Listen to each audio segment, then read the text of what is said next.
Miarahaba antsika rehetra amin'ny anaran'i Jesosy Kristy ary tononoko amin'ny tsirairay avy ny fiadanan'i Jesosy Tompo. Amen. Indreto izahay telo mianaka reto ijoro vavolombelona hitantara ny fahatsaran'ny Tompo teo amin'ny fiainanay fa indrindra hitantara ny fomba nitondran'i Jesosy ny fahatanorany reto zanako reto izany.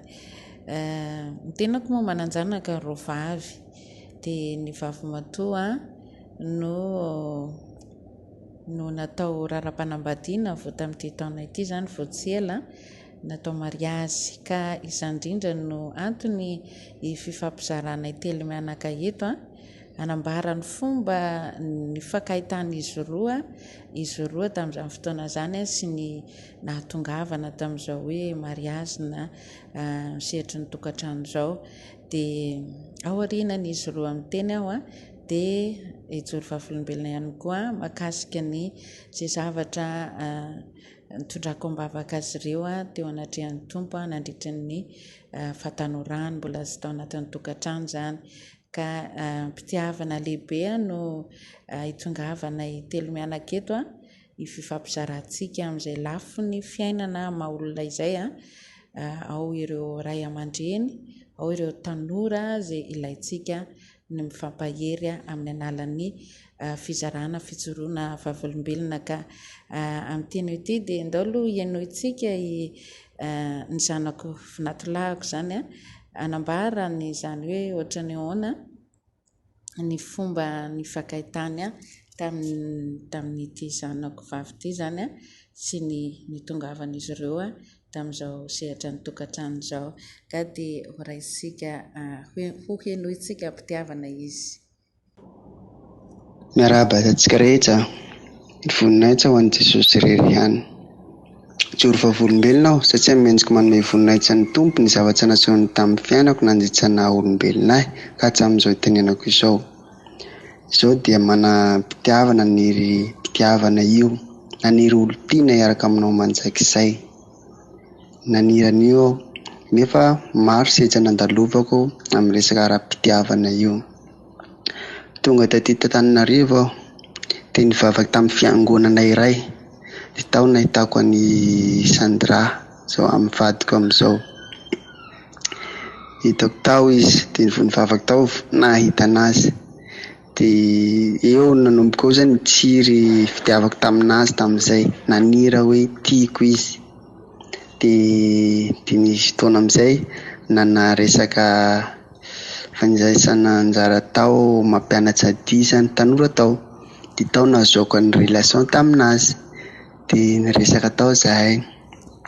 Dia tao mandeha fotoana dia nitory fitiavy taminazy aho. Tamin'izany izy mbola tsy nanaingy izy. Meny fotoana foana aho. Dia nangataka fiona taminazy amin'izay aho, nisy toerana iray. Dia nangataka fiona taminazy aho. Tamin'izany nanaiky ny anahy. Dia niaraka amin'izahay dia mbola aman-taona izay niaraka dia nandeha amin'izay aho niasa, nisy asa natao. Nivoaka Antananarivo mihitsy aho. Dia tany amam-bolany koa aho, amam-bolany maromaro mihitsy aho tany. Hany aho dia amam-bolana maromaro mihitsy. Dia tonga amin'izay aho tanahy dia niverina niaraka an'izay izahay. Katona indraiky fiarahanay. Tena niaraka izahay. Niaraka amam-bolany eo izay dia samy fampanome promesy izahay. Hiaraka tsy hisaraka tena katona amin'izay izany.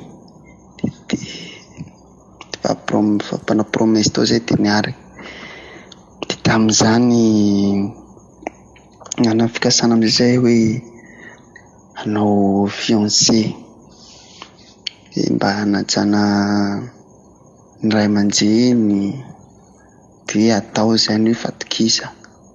Hivonona izany hivonona hoe izaho lehilahy hoe hiaraka aminazy, tsy hiaraka aminazy, tsy hamitaka anazy, tsy hamitaka ray aman-dreny sy izay fady anazy. dia nataonay fiancé dia vita moako fiancénay. Dia nandeha mamboly aman-taona nanao fikasana amin'izay izahay hanao mariazy. Efa mariazy zao sarotsy tena vola be lana amin'izany, fa nametsaka daty fotsiny izay tamin'io. Nametsaka daty izahay tamin'izany, samy fanome courage anay, tsy maintsy vita ao ankino amin'i Jesosy. Izay aloha velohany indrindra tamin'izany hoe kino amin'i Jesosy, fiainanao fa tsy izy ny mantanteraka anazy. Dia nandeha moa mambolana dia nankininay aminazy, tena nitondra mbavaka mihitsy izay tamin'io. Dia nefa tsisy vola tamin'izany, tsisy eo am-pelantany na nahaby na tsisy tamin'izany, fa nankininay aminazy. Dia voninahitra moa kon Jesosy ry andro fa vita soamantsara izy tamin'ny 17 février 2020 eo. Dia vita tena tsara, nahafinaritra mihitsy ny tamin'izany. Tena tsy hoe tsy mino tena nefa fa vita moa izy teo, fa tena dia teo etsanao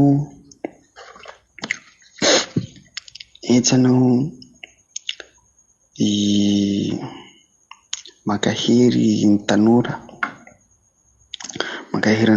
zany ao, raha hoe hiditra hoe tsy hoe hiditra zany fa tena anatin'ny hoe fiainana, satria fandalova moa eto ambony tany eto. Dia ankino amin'i Jesosy ririhany,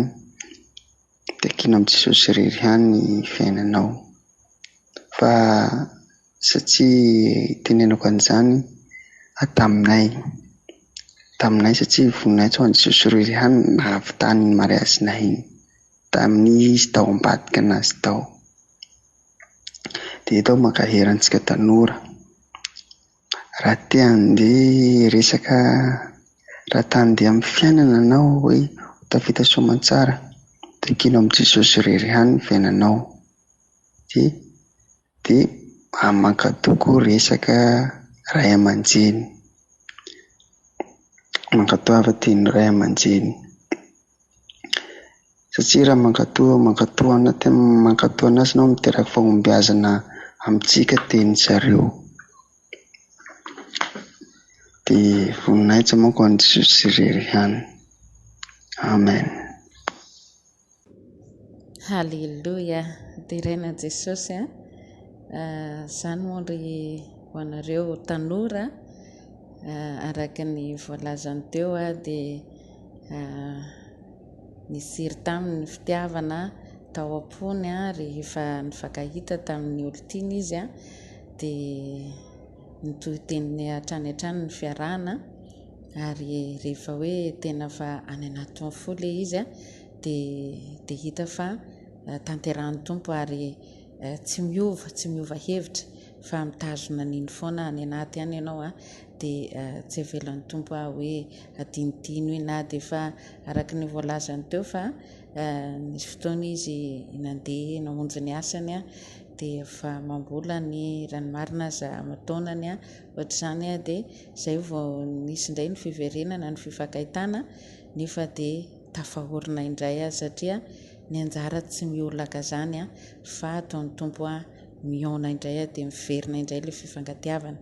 Dia arak'izany hoe ny zavatra rehetra rehefa akinona sy apetraka amin'Andriamanitra dia tsy misy lavorary sy tanteraka, fa ao anatin'izay nefa ny fankatoavana tokony ho tanterahan'ny tanora manoloana ny fiainana rehefa misy ray aman-dreny mitondra ianao tanora. Andaony ianaontsika koa ny feon'ny Sandra vadiny izay zanako vavy matoa, mba hanambara koa izy ny fomba nifankahitany tamin'ity vadiny ity izy dia sady hampahiry ianao tanora ihany koa. Dia andao ary ianaontsika izy amin'izao fotoana izao. Tonoiko aminao sahady ny fiadanan'i Jesosy Kristy Tompo dia toa mba tia joro vavolombela kely any amin'ny lafy ny ara-pitiavany ny tondrahan'Andriamanitra nandritry n'izay taona maromaro izay. Voalohany indrindra moa averiko amin'ny Jesosy irery ihany ny fisaorana rehetrarehetra, fa nitondrany ihany nandritry ny fahatanorako mandra-pahatonga za zao. Taloha za tsy mipetraka tamin'ny ray aman-dreniko fa tamin'ny tonton Constantinako no mipetraka. Dia rehefa mipetraka tamin'ny zareo dia zareo no nitaizana. Dia taty aoriana nefa rehefa nandeha ny fotoana dia nahitavako an'ilay vadiko amin'izao tany am-piangonana izay no fankahita voaloha, fa tsy teny an-dalana na koa hoe tany anaty bara na hoe tany anaty fety anankiray na tany anaty bus na hoe sur Facebook, fa niona tany am-piangonana fankahitavanay voaloha tamin'izany mbola 15 ans, mbola azo atao hoe mbola kely. Dia tamin'izay izy nangataka nango sur Facebook dia nomeko anazy dia nitory fitiavana tamiko tao izy dia avy eo tsy mbola nanaiky anazy tao fa niona mivantana zahay dia nanaiky anazy dia niaraka izay. Dia rehefa nandeha nefa ny fotoana dia ny sara toerany noho ny amin'ny asany dia nakany Manakary izy dia tany foana izy aman-taonany maro. Dia nisy taona amin'izay izy miverina teto dia mivezivezy eo foana izany izy fa tsy dia tena maharitra izy ny eto Antananarivo fa vezivezy eo izy. Dia tao anatin'ny 9 taona izany izay ny fanerasera, mifankafantatra fa tsy azo atao hoe niaraka foana fa fanerasera izay tao anatin'ny 9 taona. Dia avy eo amin'izay niroso tamin'ny fiancé izay. Dia nangataka anahy izy tamin'ny 12 juin azafady tamin'ny 2020. Nangataka anahy izy mba ho vadiny tamin'izay. Dia nanomboka teo izay dia tena niaraka tsy nisaraka izany mihitsy ary tena hoe lamina fiarahanay.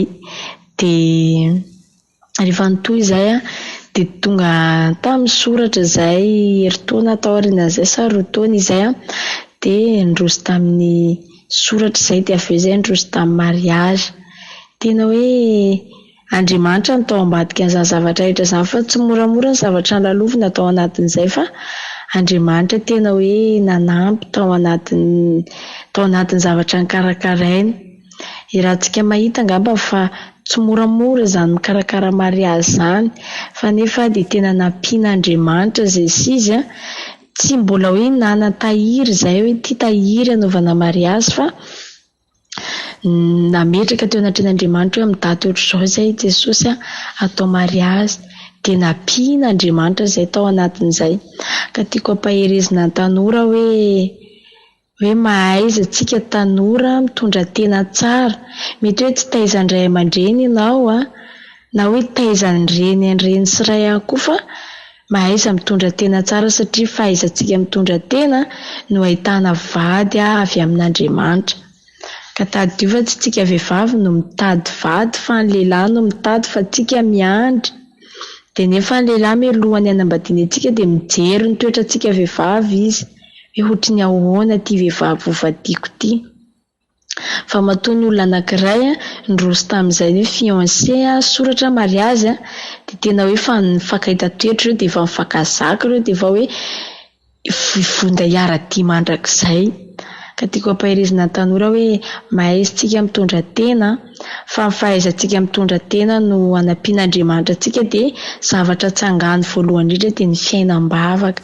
Vavah foana amin'Andriamanitra dia ny fo ihany koa tsy omena olona fa omena an'Andriamanitra, omeo an'Andriamanitra io fontsika io.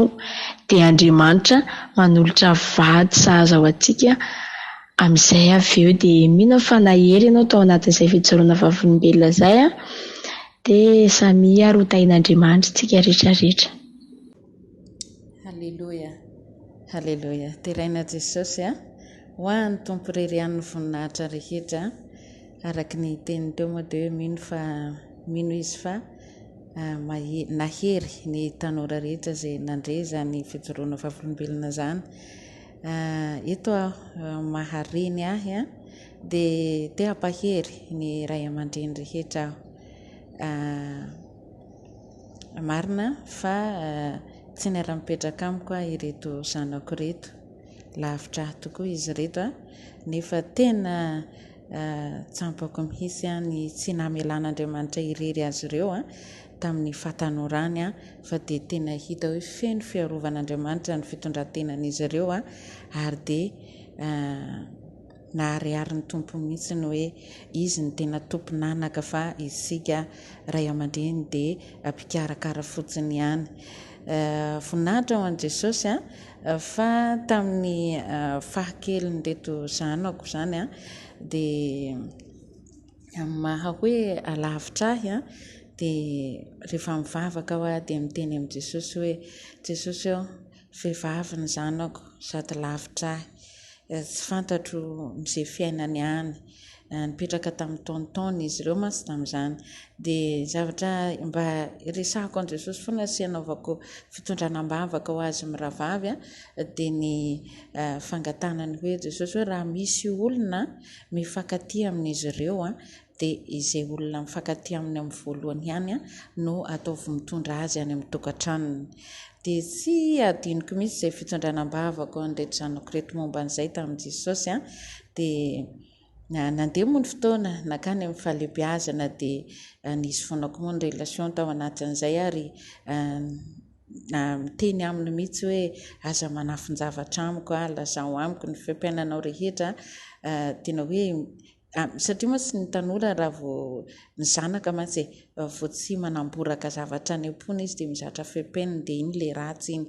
Ka tao anatin'izay dia tena hoe nisy ny fifandraisana ary ny fitondranam-bavaka tsy adino isan'andro tao amin'i Jesosy dia mahavariana ny havana fa dia tena nitanterahany tompo ilay fangataham-bavaka tamin'izany hoe izay olona miaraka aminy amin'ny voalohany no ataovy mitondra azy ao amin'ny tokantrano. Dia voninahitra ho an'i Jesosy fa dia ito vadiny ito izay nijoro vavolombelona tao ihany no olontiany voalohany dia izy mitondra azy amin'ny tokantrano io dia tena nitanterahany tompo ilay fangataham-bavaka izay nangatahako tamin'izany fotoana izay. Ka antempahery ianao ray aman-dreny aho raha manana zanaka ianao na izy eo akaikinao na izy lavitra anao izay vavaka izay, aza adino mitondram-bavaka ho an'ny zanakao, indrindra mbola ao anatin'ny fahakelezana sy ny fahatanorana izy ary raha ohatra ka efa mihoatran'izay fiainany fahatanorana efa nanambady izy ohatra, efa miteraka izy ohatra dia mbola tsy tara fa mbola afaka manova fiainana vaovao ny tompo manoloana ny fiainan'izy velonaina rehetra. Ka mampahery ianao ray aman-dreny aho ento-mbavaka mandrakariva ny zanakao. Tsara marihana moa fa dia hoe nitezaina tao anatin'ny fanompoam-pivavahana ny zanako ary dia hatrany amin'ny sekoly lahady dia tena tanteraka ilay ten'Andriamanitra hoe zaro amin'ny lalana tokony alehan'ny zaza ka na antitra ry izy tsy hala amin'izany fa dia tena hoe nizarina tokoa izy tamin'ny fanompoam-pivavahana hatramin'izao izy dia louange ao anatin'ilay fiangonana nijoroany hatramin'ny kely azy dia izany araka ny fijoroany ny vavolombelona n'izy roa tao izay dia hoe tao anatin'ny fiangonana io ihany koa no nifankahitan'izy ireo.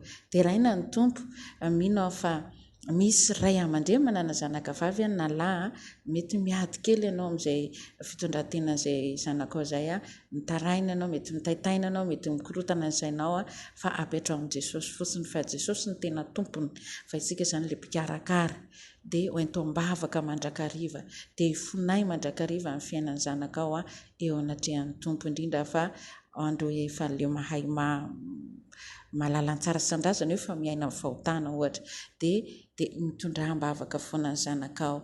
Dia ho an'ny tanora rehetra ihany koa mampahery anareo tanora, efa fantatra fa ny tanora amin'izao fotoana izao no lasibatra amin'izao tontolo izao ity fa mampahery anareo araka ny teniny Donald teo hoe makatoava teny ray aman-dreny. Azao ny ray aman-dreny izay napetraka Andriamanitra eo anoloam-piainanao dia makatoava. Rehefa misy fananarana dia akatoava ny ray aman-dreny fa fakatoavany akalina fahombiazana amin'ny fiainana. Teraka ny fahombiazana raha tsy nakatoa izany reto zanako reto dia tsy nahita zavatra ho resahana ohatran'izao izy reto fa tao zanyla fakatoavana fanajana ray aman-dreny dia ny fatakorana koa an'Andriamanitra ny fitiavany an' Jesosy koa tao dia nitambatra daholo zany rehetra zany dia tena hoe nisy ny vokatra zany hoe nisy ny fahombiazana ka dia voninahitra ao an' Jesosy rery ihany mino fa nahery ianao ray aman-dreny nahery koa ianao tanora zay nandreny zao fijoroana vavolombelona zay nitanterana telo mianaka zao zay no antony fifampizarana mba hififampaherizantsika amin'izao fiainana zao satria hitako sarosarotra ao andray aman-dreny ny mitondra tanora amin'izao fotoana zao ary miara-miaika amin'izany tsika rehetra fa tena hoe manahirana tokoa mitondra tanora fa rehefa kinona ao am' Jesosy zany dia tsy sarotra akoriny fa vao maika mampisy fifaliana aza ary mahatsiaro sambatra ianao ary dia tena tanteraka amin'ny fiainanao hoe sambatra nisy ty nafaly ianao na sambatra niteraka nanana zanaka tafavoaka amina tokantrano dia natsiaro sambatra ianao nanana azy dia natsiaro sambatra koa tamin'ny valim-bavaka no valiany tompo teo aminao ka tena mampahery ianao ray aman-dreny sy tanora izay telo mianaka ho tonga amin'izay mba hirinany ny tanora ary ray aman-dreny koa ny mba hahitan'izay fahavokarana izay fahavanonana eo amin'ny zanaka izay ho anao ray aman-dreny izany ka dia mirary soa ho an'ny tsirairay avy dia ho an'ny tompo irery aniny ny voninahitra rehetra. Halleluia, amen.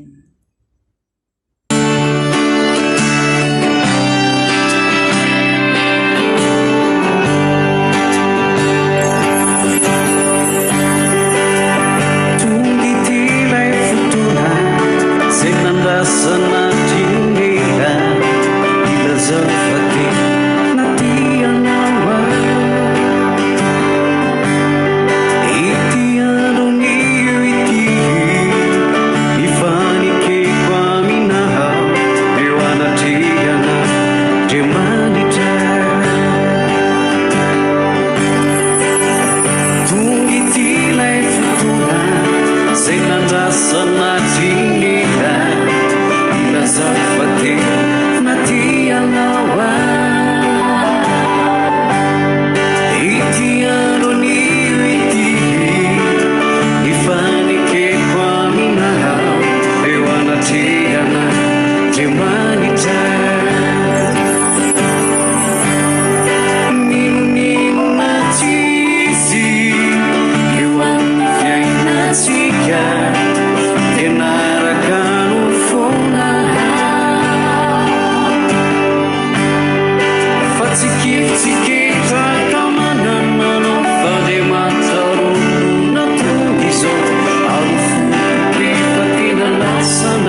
vita